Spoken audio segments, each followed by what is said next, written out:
Nabi getaubat ba Allah tirtuh ge tiuroh. Nabi mengucapkan istighfar lebih banyak daripada 70 kali. Berapa banyak istighfar yang kita ucap hari ini? Selepas solat 5 waktu, selepas solat cuma 3 kali, kali 5, 15 kali, itu paling banyak kita ucapkan istighfar kepada Allah. Siapa Nabi kalau dibandingkan kita? Kita amalnya masih amburadul, belum dijamin surga, tidak punya umat, tidak diberikan kitab oleh Allah Ta'ala. Tetapi hari ini Allah memberikan peluang di 10 pertengahan Ramadan diampunkan dosa. Kita harus taubat, tetapi tidak mau taubat kepada Allah. Sangatlah nista kita dibandingkan Nabi Muhammad. Beliau dijamin surga, tetapi beribadah kepada Allah tidak mengenal ruang dan waktu.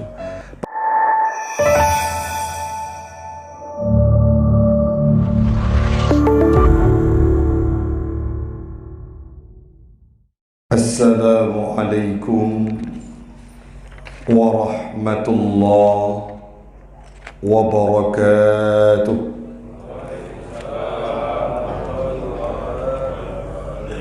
Alhamdulillahilladzi amarana bis-siyami fi syahri Ramadan wa unzila fihi al-Qur'an hudan lin-nasi wa bayyinatin minal huda wal furqan. Wassalatu wassalamu ala sayyidina Muhammadin asyrafil anam wa ala alihi wa sahbihi dhawil bayan. Amma ba'd. Faqala Allah Ta'ala fil Qur'anil Karim, a'udzu billahi minasy syaithanir rajim. Bismillahirrahmanirrahim. Wasta'inu bis-sabri was-salah wa innaha lakabiratun illa 'alal khashi'in.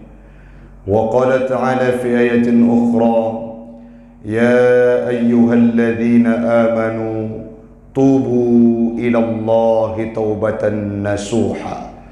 Sadaqallahul 'azim wa sadaqan nabiyyu rasuluhul karim. Wa nahnu ala dhalika minasyahidin wasyakirin. Ilahi anta maqsudi wa ridhaka matlubi, a'tini mahabbatak wa ma'rifatak.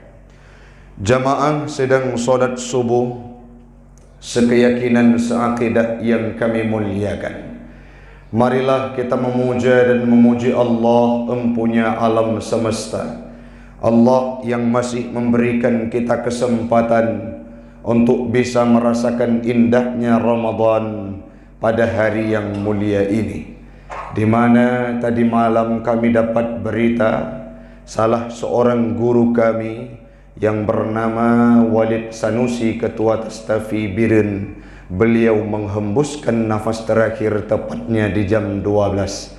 Artinya beliau tidak diberikan peluang oleh Allah untuk bisa mengantarkan indahnya bulan Ramadan sampai ke gerbang Aidil Fitri nantinya. Salawat dan salam keharibaan baginda Rasulullah sallallahu alaihi wasallam, seorang nabi yang berbeda dari mayoritas kehidupan kita hamba Allah. Kita rajin ibadah dalam bulan Ramadan. Rata-rata mayoritas umat Islam, khususnya di tempat kita di Kota Luxmawe, Aceh, dan secara umum di Indonesia, mereka hadir ke masjid pada 10 awal Ramadan. Mereka hadir ke masjid pada awal-awal Ramadan itu datang. Tetapi Nabi meningkatkan kualitas ibadah beliau sampai tidak mengenal ruang dan waktu. Kala Ramadan itu akhir 10 akhir Ramadan, beliau beriktikaf, berdiam diri di masjid, menghabiskan waktu untuk berta'abbud kepada Allah. Semoga mayoritas umat tersebut tidak termasuk kita di dalamnya. Kita adalah orang-orang yang akan mengikuti jejak Nabi Muhammad, yaitu menghabiskan waktu Ramadan dengan beribadah kepada Allah. Salawat dan salam kepada al dan sahabat beliau sekalian. Yang kami hormati pengurus masjid, pengurus Musalla Al-Hidayah, sekeyakinan seakidah yang kami muliakan. Pada subuh yang berbahagia ini, izinkan beberapa waktu ke depan kita akan membahas menyangkut dengan nasihat yang menjadi poin penting bagi pribadi kami dan umumnya kepada jamaah sekalian. Yang pertama sekali, dalam sebuah hadisnya lumayan panjang, namun kami baca penggalan yang menyangkut dengan pembahasan kita. Nabi mengutarakan bahwa bulan Ramadan ini dibagi menjadi 3 etapa waktu. Yang pertama dinamakan dengan rahmatan lil alamin, itu dari hari pertama sampai 10 Ramadan. Etapa yang kedua 10 pertengahan dinamakan dengan maghfiratan minallah. Kelebihan yang diberikan oleh Allah Ta'ala adalah akan diampunkan dosa kita, akan diampunkan dosa semua umat Muhammad, akan diampunkan semua dosa hamba Allah tepat pada pertengahan bulan suci Ramadan. Yang terakhir, etapa yang terakhir, Allah berikan sebuah kelebihan, merdeka kita dari api neraka. Hal ini sesuai dengan hadis Nabi yang lain, di mana Nabi berpesan, man shama ramadhana imanan wa ihtisaba ghufira lahu ma taqaddama min dhanbih. Siapapun yang akan mendirikan Ramadan, siapapun yang akan berpuasa dalam bulan suci Ramadan dengan penuh keyakinan, dengan penuh keteguhan, dengan penuh kesungguhan, dan mereka menghitung pahala yang diberikan oleh Allah Ta'ala, bermuhasabah, ghufira lahu ma taqaddama min zambih, akan diampunkan dosa oleh Allah Subhanahu wa Ta'ala. Dua hal yang sudah menjadi indikator bagi kita bahwa bulan Ramadan ini menjadi bulan pengampun. Lantas pertanyaan kita, hamba Allah, siapakah yang akan diampunkan dosanya oleh Allah? Tentu orang yang akan meminta ampun. Allah akan memberikan ampunannya kepada manusia yang hadir dalam malam-malam Ramadan itu, mengetuk pintunya Allah, yang hadir dalam Ramadan itu meminta ampun kepada Allah, yang hadir dalam Ramadan itu bermunajah dan bertaubat kepada Allah dari segala dosa yang pernah ia kerjakan dalam kehidupan. Hadir kita pada malam-malam 12 Ramadan sampai Ramadan itu berakhir, dalam hati kita, lidah kita menyebutkan kalimat istighfar, dalam hati kita berikrar, ya Rabb, kami taubat kepadamu sebenar-benar taubat. Orang-orang yang berada dalam bulan Ramadan ini tidak akan diampunkan dosa oleh Allah secara menyeluruh kalau mereka tidak hadir ke hadapan Allah untuk meminta maaf. Pane mungkin pancuri 7 dalam bulan Ramadan kedang ampun dosa. Pane mungkin urung-urung puwut maksiat yang tidak mengenal ruang dan waktu, meninggalkan solat, tidak mengindahkan perintah Allah, mereka juga akan diampunkan dosa oleh Allah Ta'ala. Tidak. Akan tetapi orang-orang yang hadir ke masjid, orang-orang yang hadir ke musalla, orang-orang yang hadir ke menasah untuk mendirikan ibadah dalam bulan suci Ramadan, merekalah yang akan mendapatkan maghfiratan minallah, ghufira lahu ma taqaddama min zambi, akan diampunkan dosa oleh Allah Subhanahu wa Ta'ala. Hanapu tacet langit urung siklun terbayang tanya nyo kaptoi hadis lagi kepegah le Ustaz Taufik akan ampun dosa danyo. Mutaih di rumah dapreh kepa ampun oleh Allah Ta'ala. Allah juga ingin melihat hambanya yang hadir dengan penuh kesungguhan untuk meminta maaf kepada Allah. Kena betul lagi kedanya, kita semua dengan anak-anak kita tidak marah dengan mereka. Tetapi kenapa saat lebaran itu datang kita butuh sungkeman dari mereka? Ijak icok jaro dicomi kun mak lulake maah badrod. Padahal golomilake kata pemah. Apalagi dengan Allah Subhanahu wa Ta'ala, sang khaliqul alam, yang beliau tidak butuh kepada kita, tetapi kita harus hadir kepada beliau untuk meminta ampunnya. Pasti mia tubuhnya tanya kata niat nyo bemerumpok maghfiratan minallah dan lu ibadah, pasti Allah akan gepa ampun. Tapi kalau kita sibuk dengan aktivitas duniawiyah, jangan berharap kita akan diampunkan oleh Allah. Bagaimana Ustaz ciri-ciri dan kriteria taubat itu? Dalam kitab tafsir Hasyiah Sawi, dalam tafsir Jalalain, dalam tafsir Ibnu Katsir dijelaskan bahwa taubat itu 4 syaratnya.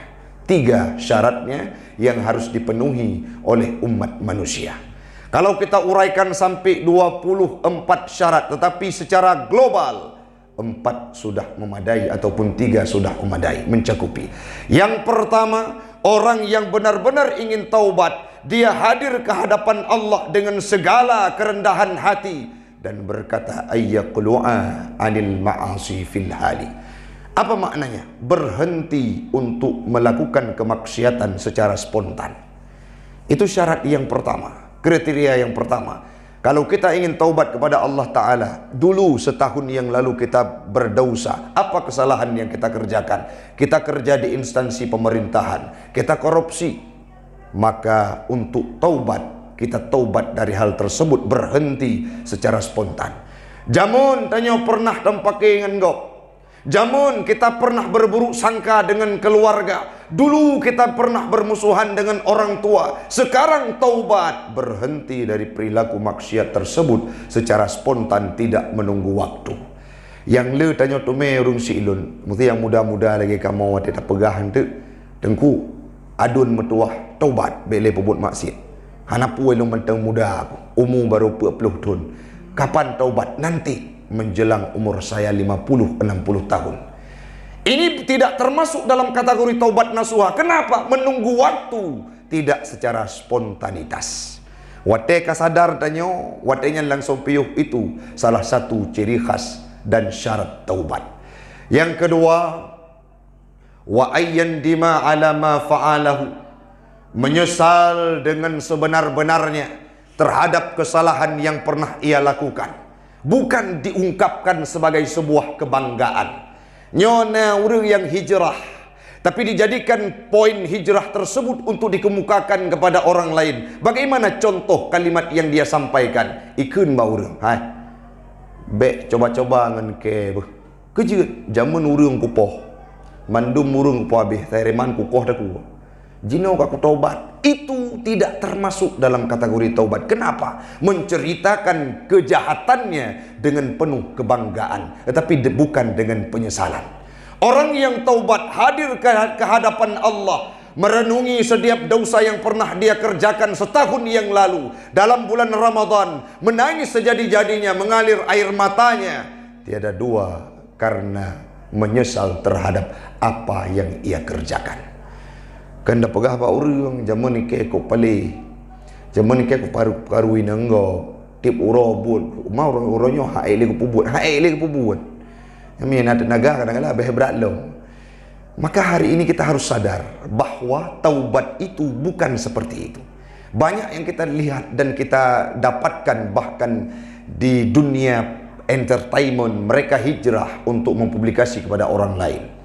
Mereka hijrah dan menarasi kepada orang lain, bercerita dalam podcastnya, bercerita dalam dialognya bahwa hijrah dulunya mereka orang yang tersesat dengan penuh kebanggaan, tidak ada sedikit pun penyesalan. Tanpa penyesalan tidak termasuk dalam kategori ciri-ciri dan syarat taubat nasuha. Yang terakhir, ini yang paling penting hamba Allah, ayyazima ala alla ya'udu ila dzambi. Artinya berangan-angan dan bercita-cita tidak akan kembali kepada dosa masa lalu. Tadi kita sudah berhenti. Selanjutnya menyesal. Yang ketiga, etapa yang ketiga yang terakhir, azam dalam hati kita. Berjanji dan berikrar, ya Rabb, tuntunlah diriku untuk tidak kembali kepada dosa masa lalu. Aku takut akan murkamu. Aku takut akan hilang hidayahmu. Aku takut Engkau jadikan sebagai hamba yang tidak mendapatkan ridhamu. Lagi orang kena pernikahan kena wate kena to pernikahan datang ke KUA, disampaikan oleh KUA, taubat pak, bekli menjudi pak, bekli mabuk pak, bekli kebah-kebah sembahyang pak, di depan KUA kita ikrar, "Je Pak, siap insyaallah." Dalam hati kita ini sekedar untuk menikahkan anak. Pertanyaannya, adakah taubat itu diterima oleh Allah? Kalau kita tidak berjanji dalam hati, saya benar-benar tidak akan mengulangi dosa yang sama, itu tidak termasuk dalam kategori taubat nasuha. Tapi berazam lamatid, saat kita meninggalkan kesalahan, kita harus berjanji pada diri sendiri, saya benar-benar akan taubat dan tidak akan kembali kepada dosa masa lalu. Itu baru termasuk dalam kategori syarat taubat nasuha. Yang keempat, dilebihkan oleh Imam As-Suyuti, dosa menyangkut dengan manusia, carilah manusia tersebut. Laki maah na tapoh gop jamun, hana sengaja. Pernah kita jahilkan orang-orang dalam kehidupan kita, pernah tacua tagop, pernah terampok gop. Seperti baru-baru ini anak-anak kita di Kota Luxmawe, ada yang melakukan begal. Sebelum puasa itu ada penikaman, sebelum puasa itu ada tawuran. Mereka harus meminta maaf kepada orang-orang yang dia zalimi. Bedah tanya orangnya, yang na dosa-dosa mesti ngurung si, ngaduan deh, ngadau ada. Pernah salah su karena berbeda ukuran tanah yang ditinggalkan oleh orang tua sehingga kita potong kompas, tidak mau kenal dengan keluarga. Bertahun-tahun, puluh-puluh tahun hanale megot-got. Tiba-tiba sadar kita untuk taubat. Leboh etapa yang tadi sudah kita lewati. Yang pertama, kita menyesal. Yang kedua, kita jauhkan maksiat. Yang ketiga, kita berjanji tidak akan kembali. Yang keempat, carilah orang yang pernah engkau aniaya dan zalimi. Apa yang kita lakukan, Ustaz? Sampaikan dengan lidahmu, aku minta maaf. Kalau dia tidak memaafkan dirimu, tugasmu adalah meminta maaf kepadanya. Yang selanjutnya, laki maaf Allah. Innallaha ghafurur rahim. Allah Maha Pengampun. Han mungkin danyo sembah sunjud kepada manusia kalau dia egonya tidak mau memaafkan kita. Tugas kita meminta maaf walaupun dia tidak memaafkannya. Itu terserah dia dengan Allah Subhanahu wa taala. Maka sangat bahagia tanyo huronyo urung si'lun yang hadir di bawah musalla al-hidayah ini. Kalau kita punya angan-angan dan mampu mempraktikkan keempat hal tadi dalam 10 pertengahan Ramadan ini. Kenapa? Karena ada korelasi, yaitu akan diampunkan dosa oleh Allah. Ada satu hal yang menarik di ujung paparan kita hamba Allah. Nabi Muhammad itu seorang Nabi yang maksum. Nabi Muhammad itu adalah seorang Nabi yang tidak pernah mengerjakan dosa kecil, bahkan dosa besar. Beliau tidak pernah bergelimang dengan maksiat. Beliau diberikan kitab, yaitu sebagai mukjizatnya, yaitu Al-Quran. Beliau mampu membelah bulan. Beliau dijamin surga. Jangankan beliau, umatnya dijamin surga. Beliau tidak pernah melakukan kesalahan sekecil zarrah pun. Tetapi beliau taubat kepada Allah dalam sebuah hadisnya, "Fa inni atubu ilallah mi'ata marrah." Aku taubat kepada Allah setiap malamnya dan setiap harinya mi'ata marrah, 100 kali.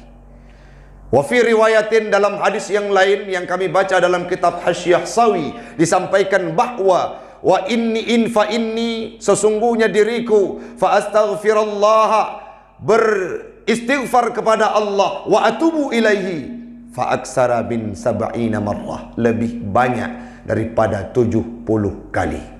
Nabi getaubat ba Allah tirtuh ge tiuroh. Nabi mengucapkan istighfar lebih banyak daripada 70 kali. Berapa banyak istighfar yang kita ucap hari ini? Selepas solat 5 waktu, selepas solat cuma 3 kali, kali 5, 15 kali, itu paling banyak kita ucapkan istighfar kepada Allah. Siapa Nabi kalau dibandingkan kita? Kita amalnya masih amburadul, belum dijamin surga, tidak punya umat, tidak diberikan kitab oleh Allah Ta'ala. Tetapi hari ini Allah memberikan peluang di 10 pertengahan Ramadan diampunkan dosa. Kita harus taubat, tetapi tidak mau taubat kepada Allah. Sangatlah nista kita dibandingkan Nabi Muhammad. Beliau dijamin surga, tetapi beribadah kepada Allah tidak mengenal ruang dan waktu. Pernah satu ketika Siti Aisyah itu terbangun kala sujud Nabi. Nabi kamarnya tidak luas, Pak. Kurang lebih kalau tidur muat 2 orang cuman. Saat Nabi solat dalam kamarnya, karena kamar Nabi hadap kiblat, saat solat itu harus digeser kaki Siti Aisyah. Saat digeser kaki Siti Aisyah, beliau terbangun dan melihat Nabi. Bahkan ada satu kejadian melihat kaki Nabi sampai bengkak. Dalam beberapa riwayat yang kami baca, sampai nampak merah kulit dalamnya. Karena akidahnya mesti cerah, tapi beda adanya kan cerah pada ibadah. Cerah pada jauh kude, pada mekari kedai ataupun pada jauh kerja. Datuk ipatu hana ada pelah-pelah cerah kaki Nabi Muhammad karena beliau beribadah bengkak kakinya. Sampai terduduk Siti Aisyah dan menanyakan kepada Rasulullah, "Ya Rasulullah, ya Habiballah, wahai kekasihku, kenapa engkau takut sekali? Seolah-olah engkau akan dimasukkan dalam neraka oleh Allah Ta'ala. Beribadah tidak mengenal ruang dan waktu. Apakah engkau tidak dijamin surga oleh Allah?" Apa jawab Nabi? "Wahai Humairah, wahai cintaku, aku beribadah bukan karena ingin masuk dalam surga. Aku beribadah bukan karena takut kepada neraka, tapi aku beribadah untuk bersyukur kepada Allah karena nikmat yang diberikan, karena rahmat yang diberikan kepadaku. Aku tidak tahu bagaimana cara aku membalas apa kebaikan yang telah diberikan oleh Allah Ta'ala." Nabi Muhammad tidak pernah melihat waktu untuk beribadah. Dalam segala kondisi beliau beribadah. Dalam segala kondisi beliau menanamkan dalam hatinya Allah tidak pernah hilang dalam hidupnya. Dan beliau taubat lebih banyak daripada kita hamba Allah. Semoga kita akan mampu mengikuti jejak beliau. Mari kita bangunkan jiwa untuk memaknai Ramadan ini dengan penuh makna. Siapa tahu besok, lusa, ataupun pada hari-hari Ramadan selanjutnya kita tidak bisa hidup layaknya manusia yang lain. Kenapa? Datang malaikat Israel untuk mencabut nyawa kita. Maka manfaatkan kondisi Ramadan hari ini, besok, selama kita masih diberikan umur oleh Allah Ta'ala. Manfaatkan Ramadan tersebut untuk memposisikan kita sebagai hambanya Allah. Karena dalam definisi Ramadan itu sendiri disampaikan oleh Imam Ibnu Katsir, biniyati taqarrubi ilallah. Fungsi daripada Ramadan ini untuk mendekatkan diri kepada Allah. Caranya, hindari dan jauhkan kontrol nafsu dan berbuatlah perilaku taat kepada Allah dan bertaubat kepadanya. Insya Allah pada etapa terakhir kita akan mendapatkan kemenangan, akan mendapatkan bara'atun minan nar, merdeka kita dari api neraka, yang selanjutnya pasti akan dimasukkan dalam surga dan kita semua mendapatkan titel muttaqin dalam kehidupan. Amin, amin ya rabbal alamin. Hanya ini yang dapat kami sampaikan. Insya Allah di lain kesempatan kita akan berjumpa kembali. Beberapa hal yang perlu kita ingat sebagai kesimpulannya. Yang pertama, ini sudah berjalan menuju etapa kedua bulan suci Ramadan. Kelebihan yang diberikan oleh Allah Ta'ala dalam hadis yang disampaikan oleh Nabi adalah diampunkan dosa. Yang selanjutnya, orang akan diampunkan dosa oleh Allah Ta'ala apabila hadir kepada Allah untuk meminta ampunan.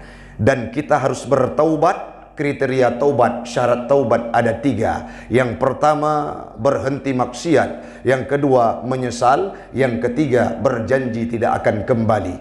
Kalau kita pernah bersalah dengan manusia, ada syarat yang keempat, minta maaf kepada manusia tersebut. Semoga kita semua akan dijadikan oleh Allah sebagai orang yang taubat dan terhapus dari segala dosa. Hadanallahu wa iyyakum ajma'in. Assalamualaikum warahmatullahi wabarakatuh.